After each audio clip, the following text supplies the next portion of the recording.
We've heard of families or seen families that were once powerful, but from nowhere they became nowhere and no one can trust them. It starts with breaching small family trust here and there, and after a while no one trusts anyone. And with that, no one can uplift anyone in the family, and the family goes to zero. Trust in a family is important. It will shape what the future generation or the lineage of that family will contain. And it will also shape how individuals from such a family deal or handle day-to-day life. Family is an interesting circle. It has the best memories and the craziest dramas you can ever think about. I am Theodora, and I talk about real life experiences, personal development, grief support, and many other things.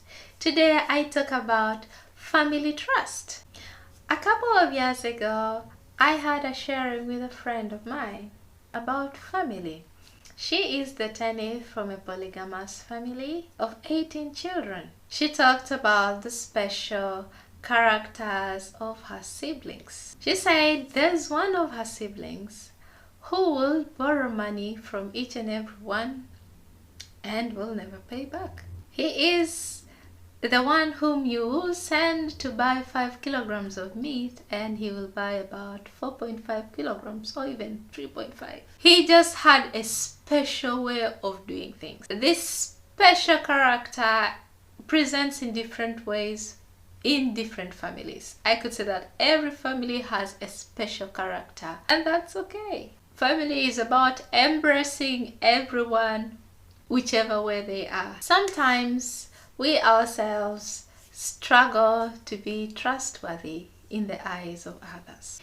And some of these things, if not dealt with, can cause a lot of suspicion, jealous, poor judgment, among others. Some of these challenges of trust, if not handled earlier, can translate or can make trust seem something impossible and translate into things like anger, jealous, greed, poor judgment, which become the easier choice to take on when people fear to speak about certain things or address certain challenges timely.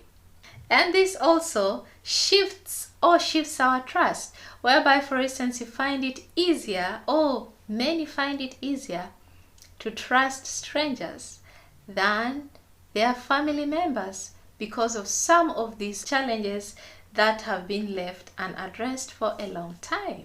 Amidst all the challenges that several families are experiencing in the area of trust, these are a few suggestions that can be used to build family trust or make the family work with a certain level of trust amongst its members. The first one, face reality.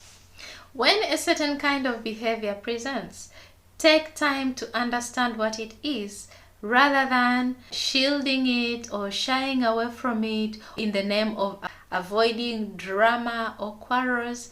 Certain behaviors need to be addressed, and the best way to address it is to understand the root cause. As I continued speaking to my friend about this person, this child actually would sometimes get some money to take care of his basic needs, because he did not have like a clear way of asking for money or resources to buy the things that he needed.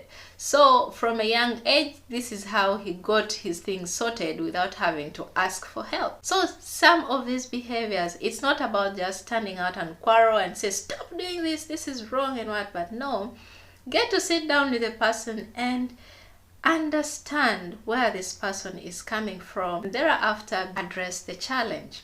It is important to listen if you're trying to solve certain problems in someone. Listen from a point of understanding and not from a point of judgment or punishment.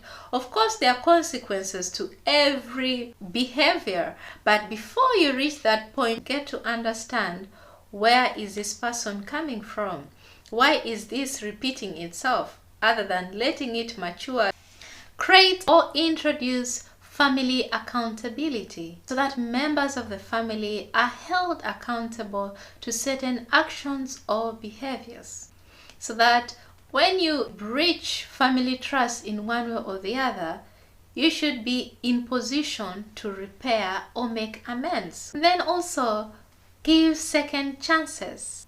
Of course, there are some people who have or who might have in the family worn out their second chances, like they are now in whichever, I don't know, but still give them an opportunity to make amends. The scenario of giving second chances gives members of the family an opportunity to redeem themselves. And in cases where there is no room for second chances, you find like someone comes from bad to worst, giving second chances an opportunity, and it should be clear, like, yes, this is how it went, or this is where you went, but we hope that you can take on this, you can rebuild, you can start afresh. It's okay, you can start afresh. We are with you, we shall support you all through. It also comes with the importance of helping the individual understand that they breached family trust, or that what they have done is not right. It's not from a point of judgment, but rather it's to make them aware that this that they have done has caused this and this to others or to the family. But it's okay, we are giving you another chance. You can start up again. You can be better. We believe in you. Encouraging them to take up their second chances. Remain an example. Trust is something fragile yet very powerful. It can build or destroy a family. We've heard of families or seen families that were once powerful, but from nowhere they became nowhere, and no one can trust them. It starts with breaching small family trust here and there, and after a while no one trusts anyone. And with that, no one can uplift anyone in the family, and the family goes to zero.